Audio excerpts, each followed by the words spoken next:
My name is Axel Timmermann and I'm the director of the IBS Center for Climate Physics at Busan National University. I would like to talk with you today about the role of basic science to avert climate damages and the climate crisis. Let's start with the main culprits. The three or four main carbon problems are the following. We start, of course, with fossil fuel burning. Fossil fuel burning releases CO2 and other things. It releases air pollution, which causes damages to human health. It causes ocean hypercapnia because the ocean takes up some of the CO2, and the CO2 itself can cause, if it's on very high concentration, can cause toxic levels for fish. This is a state that can be reached within 100 years from now in the ocean, and it will affect ecosystems and fisheries worldwide. Already previously mentioned, ocean acidification is a huge problem. Again, about 26% of the CO2 that we emit gets absorbed by the ocean, and that causes a chemical reaction which reduces the calcification of many organisms in the ocean, which will lead to loss of biodiversity and affect potentially also our own food insecurity. And we have, of course, global warming, which comes with a lot of impacts that we are quite well aware of already. Extreme event, heat waves, the current heat wave in India is a very good example, and sea level rise, as we just heard from the former Prime Minister of Kiribati. And all of these things will impact our livelihoods, that they will impact biodiversity on our planet. They will also impact, most likely, the spread of disease, vector-borne diseases on our planet, affecting directly our health. And there is another big problem, maybe the biggest problem, is carbon stays in the atmosphere for a very long time. The carbon that we are burning today will stay in the atmosphere for several thousands of years. Here you can see from our calculations that the emitted carbon today, 100%, even after 10,000 years, we will have about 30% carbon still in the atmosphere, unless we kind of invent technologies to actively scrape off the carbon. But these technologies are not available at a large scale.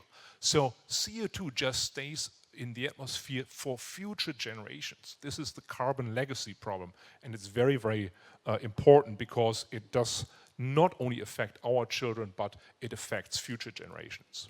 This is illustrated a little bit more here. In blue you can see the CO2 emissions, and hopefully we will be able to reduce the CO2 emissions even earlier than depicted here. But the CO2 emissions is just the additional CO2 that we put in the atmosphere. The CO2 that has already accumulated in the atmosphere will stay there for a very long time, and we see this time scale here is very long. Now, even if we manage to stabilize CO2 through becoming carbon neutral at a higher level, temperatures will still continue to grow a little bit more. They will eventually also stabilize, but there is already so much inertia in the system that actually temperatures are likely, even if we stabilize CO2, to grow for a few more centuries. And sea level is even worse. If we hit the tipping point of the West Antarctic ice sheet and the Greenland ice sheet, sea level is very likely to increase dramatically, essentially without any possibility for reversal. One thing to note, and I mentioned this already earlier, climate change is already irreversible. The current status of our planet, the current temperatures in the ocean and on land, they are irreversible. We don't have a technology to bring them back to the levels of 1850 because the CO2 will stay in the atmosphere for a very long time unless we come up with new technology options. So how can science help in this? First of all, we need to understand the problem. We can make predictions, which we actually call projections in the climate community, and we can maybe also offer insights into possible solutions. Let's take a quick look here at the recent Nobel Prizes that were awarded in this field of climate research. 2007 Peace Nobel Prize to Al Gore and the Intergovernmental Panel on Climate Change to essentially build up and disseminate the knowledge on man-made climate change.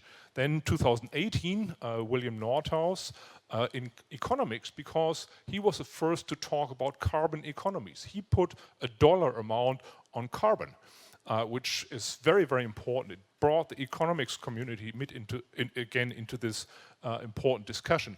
And then recently, last year, Suki Manabe and my former PhD supervisor, Klaus Hasselmann, received the Nobel Prize in Physics because they helped to understand the basic problem and also demonstrate and prove the human footprint on our planetary warming. Now, I mentioned these are the main Nobel Prizes in climate, but there was another interesting Nobel Prize in economics to these three gentlemen in 2007 for developing the theory of mechanism design and reverse game theory. I mentioned this here because this is going to be very relevant for finding solutions that involve politics, stakeholders, and the society. Well, let's talk a little bit more about climate research. What do climate researchers such as myself do? Well, we use big computer models. These are essentially representations of the entire physical system of the climate. Atmosphere, ocean, land, ice sheets.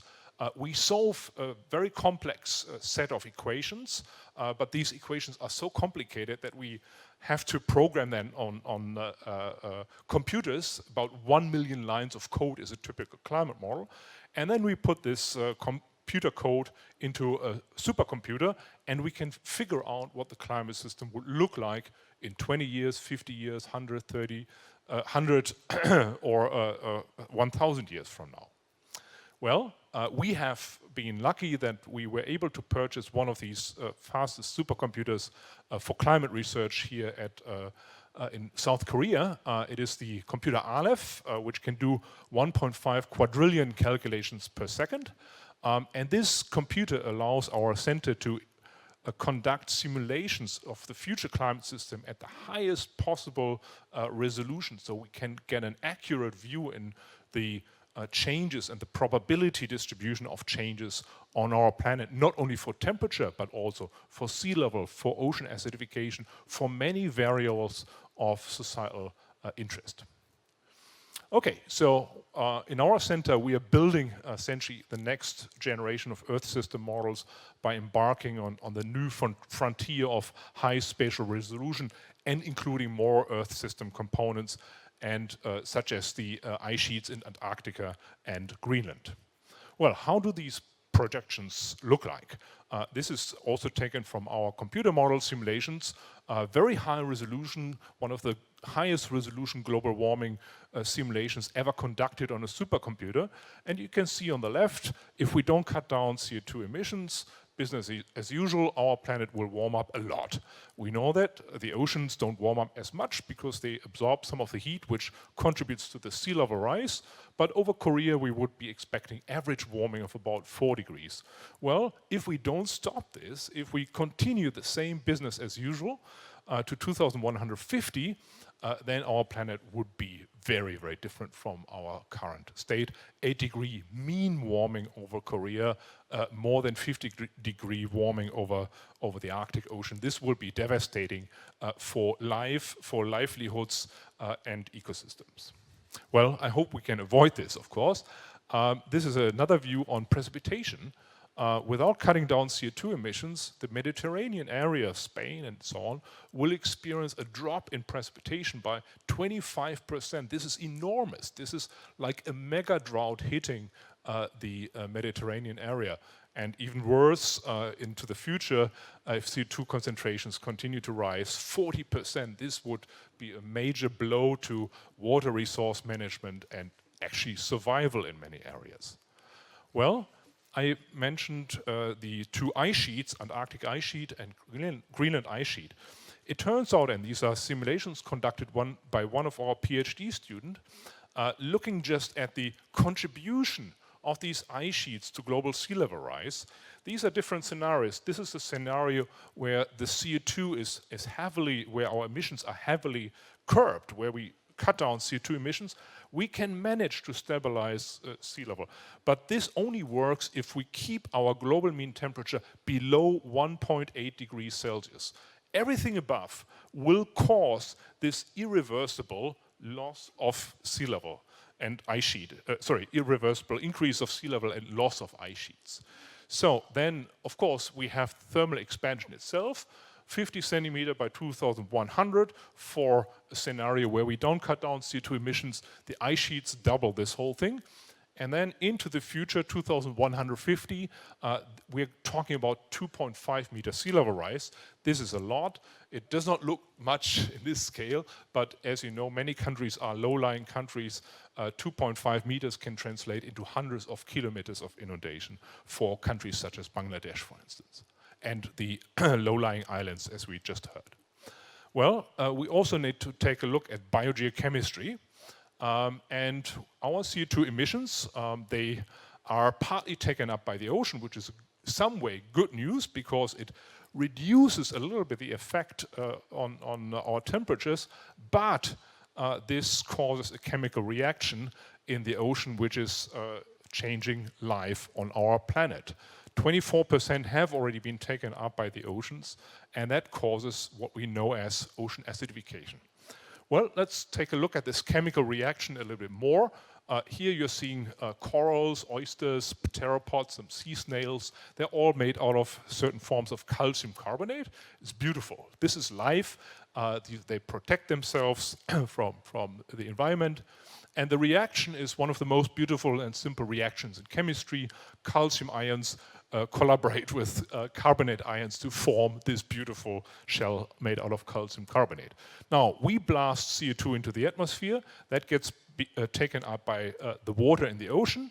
And in this reaction, the carbonate ion is stolen away and causing two bicarbonates, which are not very useful. But the point is the upper reaction doesn't work anymore. And that means the calcification rate of many of these organisms will be significantly reduced. So this is, as you see, this could be the nexus essentially between humans. Our livelihood depends largely on ocean proteins, fish, and so on. Chemistry, it's just a simple chemical reaction, and biology, ecosystem health. So there are certain organisms that are very vulnerable, shown here on the left, medium vulnerable but still very much affected, corals for instance, and these pteropods. And there are those organisms in the ocean that won't be very much affected, in particular also plankton that does not make calcium carbonate but rather silicate shells. All right, so this is something that we need to consider. Now, what about Korea? Is Korea actually affected by this? Here from our simulations, you can see this line, the dashed line here, illustrates. South of it, it's green, which means the calcification works reasonably well. North of it, where it's orange or red, the calcification is dropping down already significantly. This would be in the 1850s, nothing to worry about for the Korean Peninsula. 2020, essentially now, well, you can see this line has already moved down.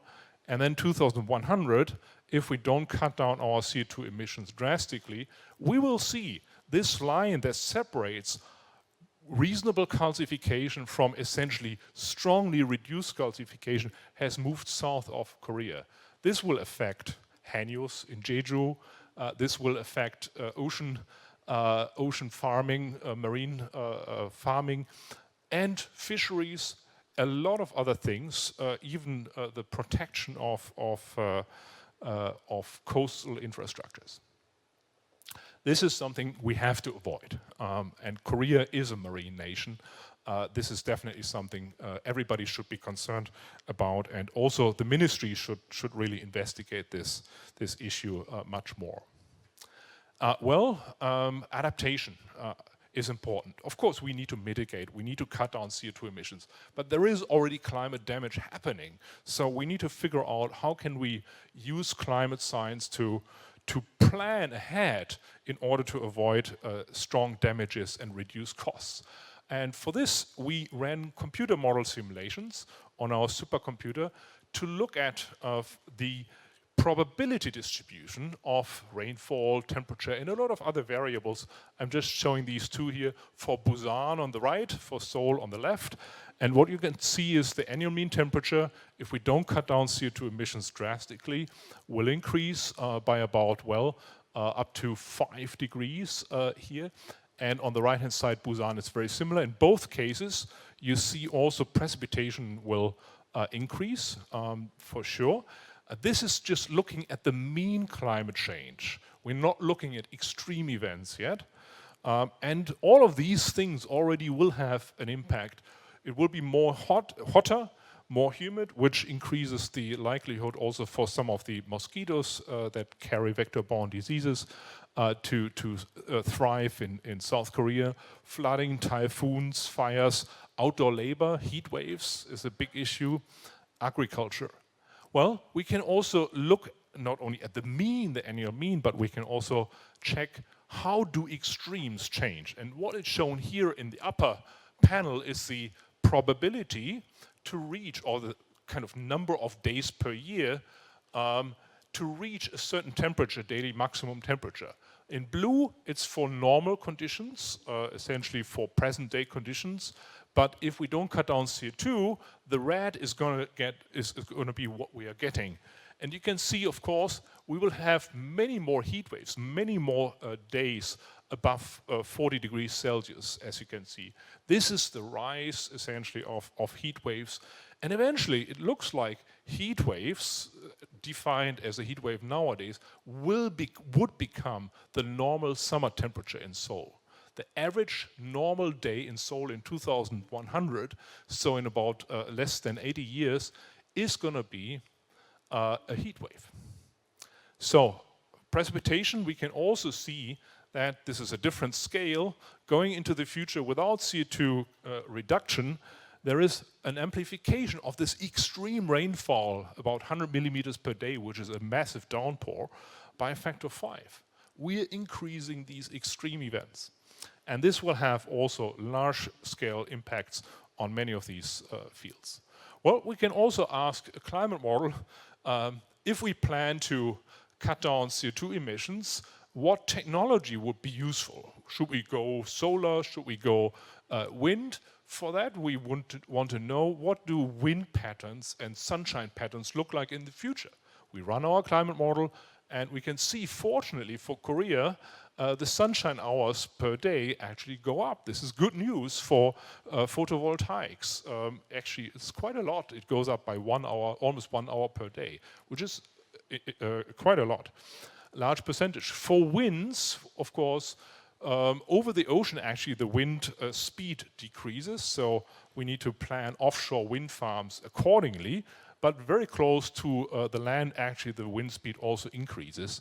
This is something that our climate models tell us that will be useful for the planning of future sectors in the energy sector investments. Well, let's talk about mitigation. This is a carbon climate economics simulator. You can go on this website, it's quite nice.